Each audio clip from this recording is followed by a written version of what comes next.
Assalamualaikum warahmatullahi wabarakatuh. Innal hamdalillah nahmaduhu wa nasta'inuhu wa nastaghfiruh wa na'udzu billahi min sururi anfusina wa min sayyiati a'malina. May yahdihillahu fala mudhillalah wa may yudlilhu fala hadiyalah. La in syakartum la azidannakum wala in kafartum inna azabi lasyadid. La haula wala quwata illa billahil aliyil azim. Amma ba'd. Sahabat Ubas, di mana saja Anda berada, pertama-tama mari kita panjatkan puji dan syukur kehadirat Allah Subhanahu wa taala yang telah memberikan rahmat, taufik dan hidayahnya, memberikan kita kenikmatan, keimanan dan kesehatan. Alhamdulillah. Salawat dan salam kita limpahkan kepada junjungan kita Nabi besar Muhammad sallallahu alaihi wasallam, nabi akhir zaman la nabiyya ba'da. Sahabat Ubas, di mana saja Anda berada, pada pagi hari ini saya akan menyampaikan satu hadis Rasulullah sallallahu alaihi wasallam. Qala Rasulullah sallallahu alaihi wasallam, sab'atun yuzillumullahu fi zillih yauma la zilla illa zilluh. Ada 7 kelompok manusia yang akan mendapatkan perlindungan Allah Subhanahu wa taala pada hari kiamat nanti, di mana pada waktu itu tidak ada satu orang pun yang bisa memberikan jaminan. Suami yang ganteng tidak akan bisa memberikan jaminan terhadap istrinya yang cantik. Pengusaha yang hartanya berlimpah tidak akan bisa memberikan jaminan terhadap anaknya yang dia cintai. Bahkan pejabat yang berpangkat sekalipun tidak akan bisa memberikan jaminan terhadap bawahannya. Apa kata Rasulullah? Dari 7 kelompok ini, yaitu imamun adilun. Kelompok pertama yang akan mendapatkan perlindungan Allah yaitu pemimpin yang adil. Siapa mereka pemimpin yang adil? Jelas sesuai dengan syariat Allah, yaitu pemimpin yang berpegang kepada 2 hal, yaitu Al-Quran dan Sunnah. Pemimpin yang mau melaksanakan perintah Allah Subhanahu wa ta'ala dan melaksanakan perintah Rasulullah SAW. Sahabat Ubas, di mana saja Anda berada, pemimpin harus bersikap adil. Jangan kita menjadi pemimpin tajam ke bawah, tumpul ke atas. Nauzubillah min zalik. Maka pemimpin yang adil adalah pemimpin yang berani mengatakan kulil haqqa walau kana muran. Katakan kebenaran meskipun itu pahit. Ingat, sosok pemimpin yang adil sudah dicontohkan oleh Rasulullah SAW. Bagaimana Rasulullah mencontohkan sebagai sosok pemimpin yang adil? Beliau bersikap tegas, bersikap adil dalam kepemimpinannya. Bahkan jika putrinya mencuri, dia akan potong tangannya. Iza suriqat binti Fatimatu laqata'tu yadaha, kata Rasulullah. Kalau anakku Fatimah mencuri, saya akan potong tangannya. Ini satu sikap pemimpin yang adil. Maka sosok seorang pemimpin mutlak harus memiliki 2 kriteria. Pertama, pemimpin harus cerdas intelektualnya dan cerdas spiritualnya. Kalau pemimpin tidak cerdas intelektual, dia akan menjadi pemimpin yang pelangak-pelongok, pemimpin yang tidak bersikap, pemimpin yang tidak bertindak, pemimpin yang tidak bisa memberikan satu gambaran wawasan ketenangan bagi rakyatnya, apalagi memberikan satu bentuk jaminan. Jadi pemimpin yang cerdas adalah pemimpin yang visioner, pemimpin yang memiliki program yang jelas dan nyata, bukan sebatas wacana atau janji-janji palsu. Ini cerdas intelektual. Tapi ternyata pemimpin yang cerdas intelektualnya tidak cukup untuk memimpin. Bahkan terkadang pemimpin yang hanya mengandalkan kecerdasan intelektual lebih cenderung dia berbuat curang, berbuat korupsi, karena dia akan memutarbalikkan fakta dengan ilmu yang dia miliki. Maka satu hal yang harus dilengkapi oleh sosok seorang pemimpin, dia harus cerdas spiritual.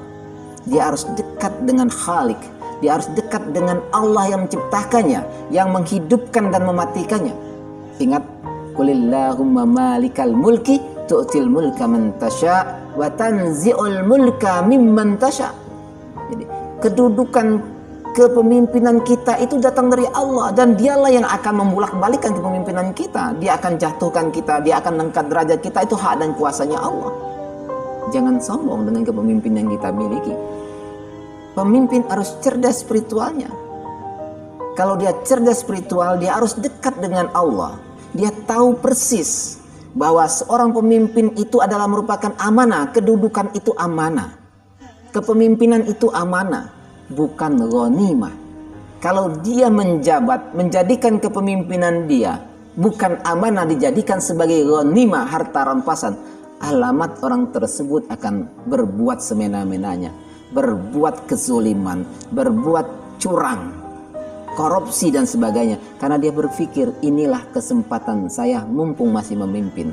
Maka dia akan berbuat semena-menanya. Dia akan mencari kesempatan di dalam kesempitan untuk memperkaya diri, memperkaya keluarga, memperkaya golongannya. Nauzubillah min zalik. Ini pentingnya cerdas spiritual, takarub pada Allah, dekat dengan Allah.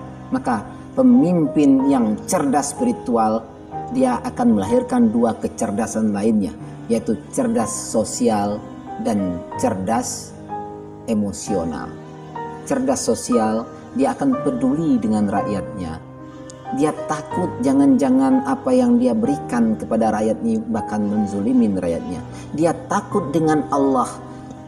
Jangan-jangan keputusan yang dia buat ini melanggar dari aturan Allah Subhanahu wa Ta'ala. Dia takut dengan Allah. Jangan-jangan apa yang dia putuskan ini akan menzulimin rakyatnya, membuat rakyatnya menderita, membuat rakyatnya sengsara. Dia takut dengan Allah. Berarti dia cerdas sosial. Dia peduli dengan rakyatnya, peduli dengan lingkungannya, peduli dengan umatnya. Ini sosok pemimpin yang cerdas spiritual.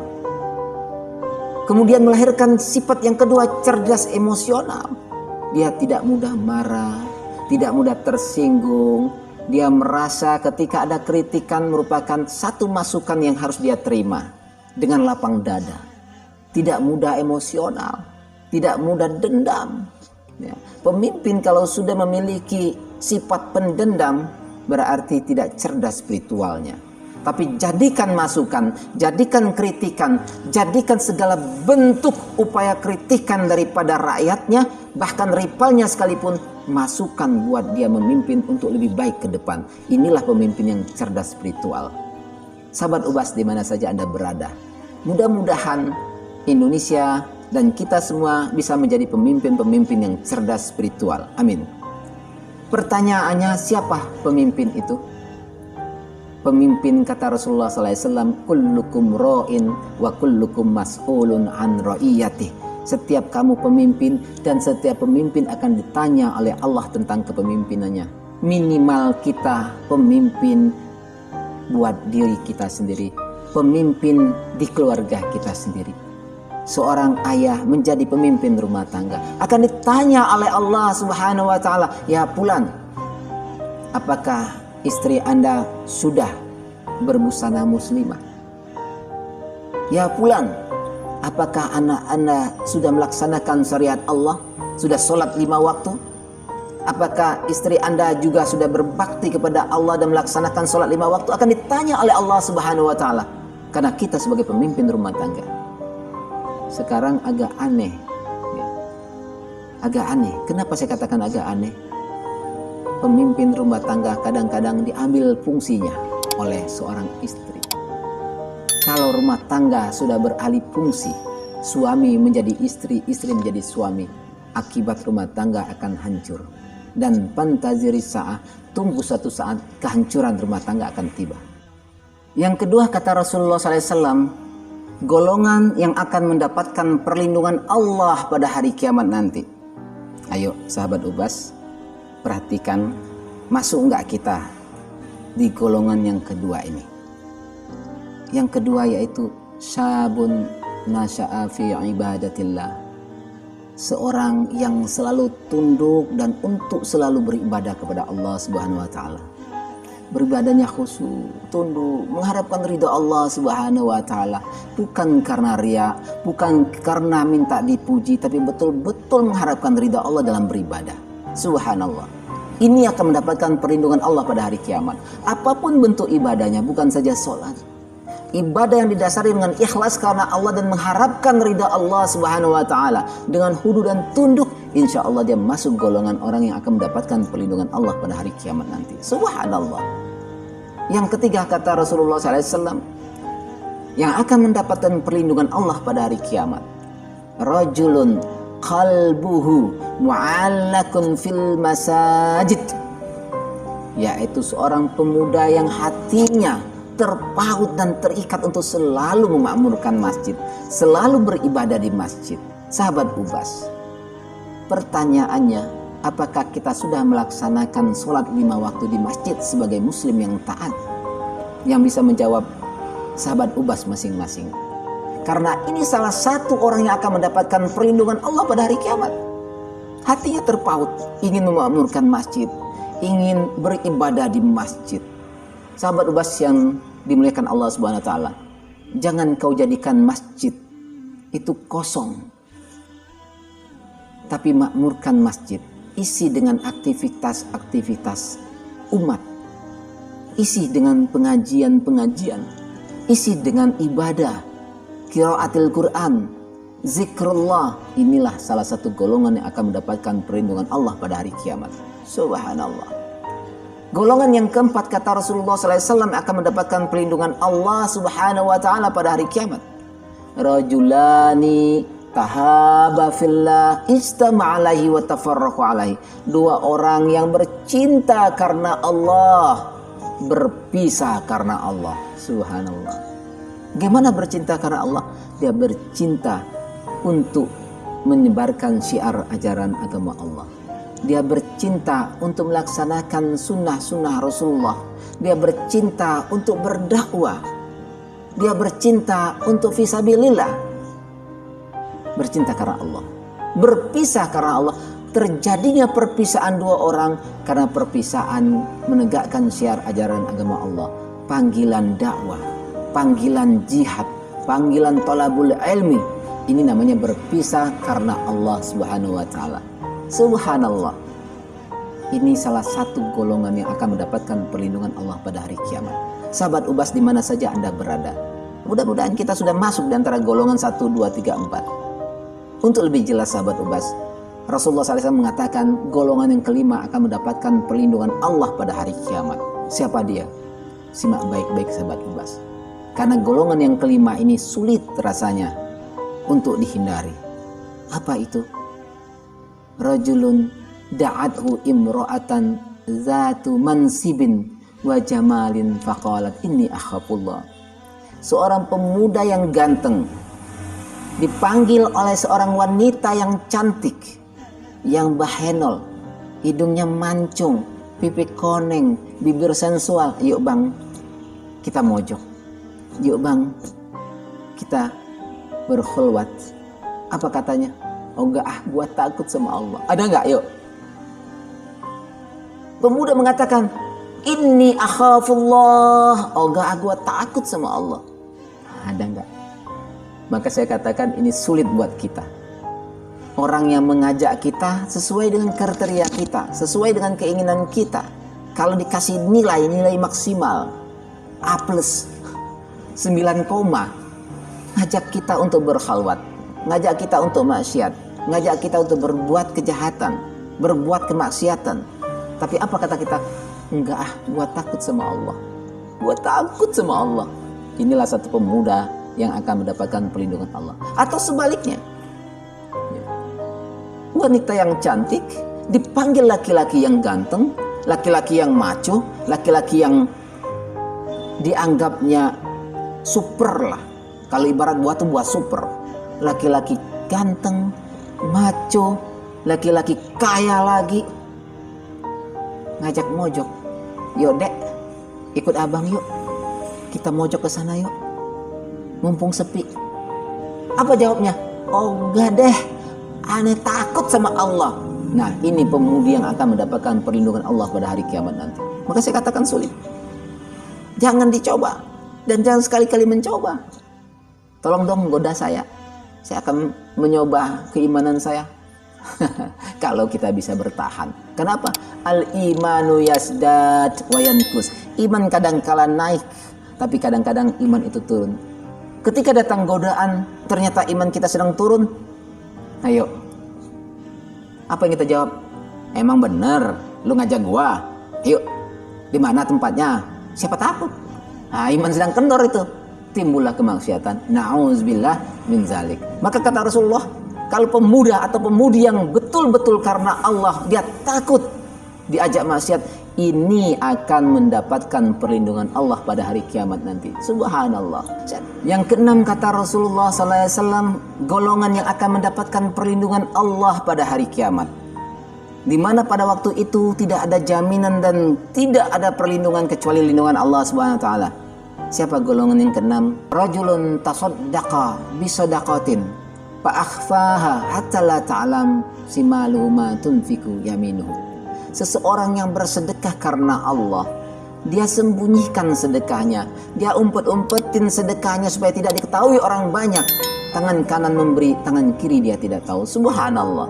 Artinya betul-betul ikhlas mengharapkan ridha Allah Subhanahu wa taala, bukan mengharapkan pujian, bukan mengharapkan satu titel bahwa dia seorang yang kaya raya, seorang yang dermawan, tapi betul-betul mengharapkan ridha Allah Subhanahu wa taala. Orang ini yang kata Rasulullah SAW akan mendapatkan perlindungan Allah pada hari kiamat. Subhanallah. Bantu fakir miskin, bantu anak yatim, bantu lembaga-lembaga pendidikan Islam, pondok-pondok pesantren, masjid-masjid yang membutuhkan, tapi dengan cara diam-diam ikhlas mengharapkan ridha Allah Subhanahu wa taala. Sahabat Ubas, di mana saja Anda berada, yang terakhir kata Rasulullah SAW akan mendapatkan perlindungan Allah pada hari kiamat. Rajulun zakarallahu khalian fafadat ainahu. Seseorang yang berzikir kepada Allah, mengingat Allah dengan meneteskan air mata. Dia yakin bahwa diri dia manusia yang lemah, manusia yang banyak dosa, yang sudah banyak sekali kesalahan-kesalahan dia perbuat, dosa-dosa yang dia perbuat, baik dosa kecil maupun dosa besar. Dia minta ampun dengan Allah, dia bertobat kepada Allah, berzikir kepada Allah, bangun di tengah-tengah malam bertahajud, minta ampun kepada Allah dengan meneteskan kedua air matanya, mengharapkan ampunan Allah dengan dosa-dosa yang dia perbuat masa lalu. Orang ini akan mendapatkan perlindungan Allah pada hari kiamat, karena betul-betul dia menyesali atas semua perbuatannya. Dia minta ampun kepada Allah, dia memperbanyak zikir kepada Allah, dia bangun di tengah malam yang sunyi mengharapkan ridha Allah dan ampunan Allah Subhanahu wa taala. Sahabat Ubas, maka kita termasuk salah satu golongan yang akan mendapatkan perlindungan Allah pada hari kiamat. Salah satu saja di antara 7. Mari kita jawab masing-masing. Saya doakan mudah-mudahan seluruh saudara-saudaraku sahabat Ubas di mana saja Anda berada, kita termasuk di antara 1 sampai 7 golongan yang akan mendapatkan perlindungan Allah pada hari kiamat nanti. Amin amin ya rabbal alamin. Tetaplah bersama Ubas dalam episode berikutnya. Assalamualaikum warahmatullahi wabarakatuh.